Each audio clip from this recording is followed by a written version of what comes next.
نحمده ونصلي على رسوله الكريم. أما بعد، فقد قال الله تبارك وتعالى في القرآن المجيد: أعوذ بالله من الشيطان الرجيم، بسم الله الرحمن الرحيم. ذلك الكتاب لا ريب فيه هدى للمتقين. وقال النبي صلى الله عليه وسلم: خيركم من تعلم القرآن وعلمه.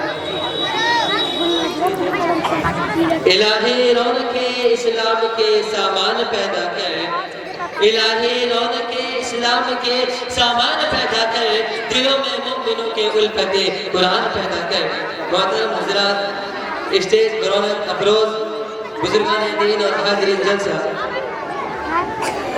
آج کے اس محفل میں اور آج کے اس مبارک اجلاس میں میرا موضوع سخن اس دنیا کے سب سے پاکیزہ اور مقدس کتاب قرآن پاک ہے۔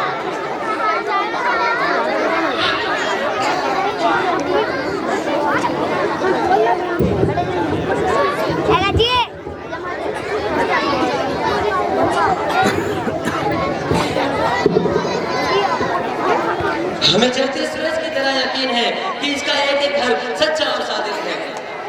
وہ قرآن پاک جس کی زبان مقدس بیان مقدس اور جو فصاحت و بلاغت کا ٹھاٹھا مارتا سمندر ہے، اور جس کے متعلق ارشاد ربانی ہے: قرآن وہ کتاب ہے جس کے صادق اور برحق ہونے میں کوئی شک و شبہ نہیں، اور جس کے بارے میں محسن انسانیت حضور پاک صلی اللہ علیہ وسلم نے ارشاد فرمایا: تم میں سے بہتر وہ شخص ہے جو قرآن کو سیکھے اور دوسروں کو سکھائے۔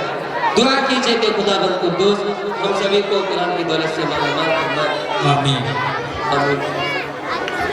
نوجوان دوستو، بچوں، قرآن پاک رب ذوالجلال کی طرف سے عطا کردہ وہ ایک حسین تحفہ ہے جس نے 23 برس کے قلیل مدت میں پورے عالم میں وہ انقلاب برپا کر دیا کہ بڑے سے بڑے مصحف بلغا عقبہ اور سورہ حیران و سجدہ رہ گئے، اور جن کی آیتوں کو سن کر پتھر دل گم ہو گئے۔ یہی وہ قرآن ہے جو رہتی دنیا تک کے انسانوں کے لیے سراپا ہدایت و رحمت ہے۔ یہی وہ قرآن ہے جس نے رسول کی رسالت کو اعجاز بخشا۔ یہی وہ قرآن ہے جس نے پس مردہ قلوب کو تازگی بخشی۔ ہاں ہاں، یہی وہ قرآن ہے جس کی برکت سے جنات و شیاطین کا آسمان پر جانا بند ہوا۔ یہی وہ قرآن ہے جس کی برکت سے اجڑے چمن میں بہار پیدا ہوئی۔ یہی وہ قرآن ہے جس کی برکت سے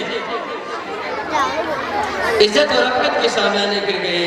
یہی وہ قرآن ہے جس کی بدولت محبوب و حقیق و رضا نصیب ہوتی ہے۔ یہی وہ قرآن ہے جو سچائی و امانتداری کا درس دیتا ہے۔ یہی وہ قرآن ہے جس کے تلاوتوں میں دلوں کے واسطے فرحت و بشاشت کا سامان ہے۔ یہی وہ قرآن ہے جس نے ضلالت و گمراہی کی دلدل میں پھنسی ہوئی انسانیت کو رشد و ہدایت کا پیغام سنایا۔ یہی وہ قرآن ہے جس کی نظیر پیش کرنے سے ساری دنیا عاجز و قاصر رہی۔ یہی وہ قرآن ہے جس کے مثل پیش کرنے سے عرب کے فصیح و بلیغ زبان داعی کا دعویٰ کرنے والوں نے گھٹنے ٹیک دیے۔ یہی وہ قرآن ہے جس کی حفاظت کا وعدہ خود خالق کائنات نے فرمایا۔ یہی وہ قرآن ہے جس نے ذہنی قوتوں کو ذرا بخشا۔ یہی وہ قرآن ہے جو رہتی دنیا تک کے انسانوں کے لیے سراپا ہدایت ہے۔ یہی وہ قرآن ہے جس کی برکت سے اجڑے چمن میں بہار پیدا ہوئی۔ محترم حضرات، آج کے اس نازک دور میں حفظ کلام پاک کو فضول سمجھا جاتا ہے، اس کے الفاظ رٹنے کو حماقت بتلایا جاتا ہے۔ کہا جاتا ہے کہ اس کا رٹنا اور بے سمجھے پڑھنا بے سود ہے۔ افسوس صد افسوس، اس قرآن کے پاک بارے میں، اس قرآن پاک کے بارے میں ہمارا یہ خیال ہے جس کے بارے میں شہنشاہ مدحہ تاجدار مدینہ احمد مصطفیٰ محمد مصطفیٰ صلی اللہ علیہ وسلم نے ارشاد فرمایا: اقرأ وارتقي ورتل كما كنت ترتل في الدنيا فإن منزلك عند آخر آية تقرأها۔ کل قیامت کے دن حافظ قرآن سے کہا جائے گا، نہ کسی ڈاکٹر کو، نہ انجینئر کو، نہ پروفیسر کو، کس سے کہا جائے گا؟ حافظ قرآن سے کہا جائے گا تو پڑھتا جا اور جنت کے درجوں پر چڑھتا جا، اور ٹھہر ٹھہر کے پڑھ جیسا کہ تو دنیا میں ٹھہر ٹھہر کے پڑھا کرتا تھا۔ بس تیرا مقام و ٹھکانہ وہی ہے جہاں تو آخری آیت پر پہنچے۔ قرآن پاک رب ذوالجلال کا مقدس اور عظیم کلام ہے، اور کیوں نہ ہو جبکہ اس کو اتارنے والا امین، جس کے ذریعے اتارا گیا وہ امین، جس ذات پر نازل ہوا وہ امین، جس مہینے میں نازل ہوا وہ تمام مہینوں میں افضل، اور جس رات میں نازل ہوا وہ 1000 مہینوں سے بہتر ہے۔ حدیث پاک میں آتا ہے فضل کلام اللہ علی سائر الکلام کفضل اللہ علی خلقہ، اللہ کے کلام کو تمام کلاموں پر ایسی ہی فضیلت ہے جیسا کہ خود حق تعالی شان کو تمام مخلوق پر اللہ کا دلارا اور خدا کا پیارا نبی ارشاد فرماتا ہے جس نے قرآن پڑھا اور اس پر عمل کیا تو کل قیامت کے دن اس کے والدین کو سورج سے بھی زیادہ روشن تاج پہنایا جائے گا۔ غور کرنے کا مقام ہے جب والدین کو اس گلا قدر انعام سے نوازا جائے گا تو پھر پڑھنے والے مقام اور مرتبہ کا کیا عالم ہوگا۔